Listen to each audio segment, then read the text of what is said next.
ఈ మధ్య బాగా ఒళ్ళు పెంచినట్టున్నావే. నా జీవితంతో అట్లా ఆడుకుంటావా?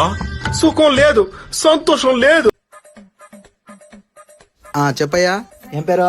సాంబడయ్యా. 2 రోజుల నుంచి ఒకటే బేదులయ్యా. బేజులా చేపెట్టు. ఏ గుడికి వెళ్ళారయ్యా? రే శానిటైజ్ పోతారు నా కొడక. సరే గానీ నిన్నేం తిన్నా? చేపల కూర డాక్టర్ గారు. మొన్న చేపల కూర డాక్టర్ గారు. మొన్న ఆ మొన్నటి చేసిందే డాక్టర్ గారు. 2 రోజులు తిన్నారు. చార్లు తింటే బేదులు కాకుండా బాదం పాలు వస్తాయరా?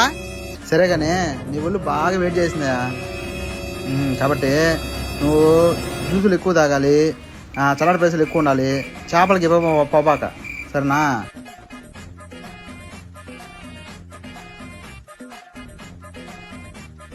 సాంబా ఖచ్చితంగా ఈ మెడిసిన్ వాడు.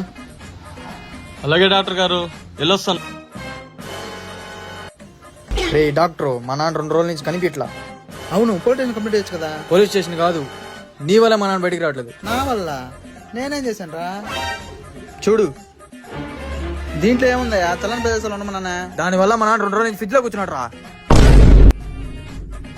ఏం మాట్లాడుతున్నావురా? నరాలు కట్ అయిపోయింది. సరే గానీ మరి దాంట్లో చల్లటి ప్రదేశాలు తీసి వేడి ప్రదేశాలు రాయి. ఎందుకా? నీ అబ్బా అలాగైనా ఫ్రిడ్జ్ లో నుంచి బయటకు వస్తాడు రా. ఫ్రిడ్జ్ లో నీళ్ళు పెట్టుకోలేసి వస్తున్నావు.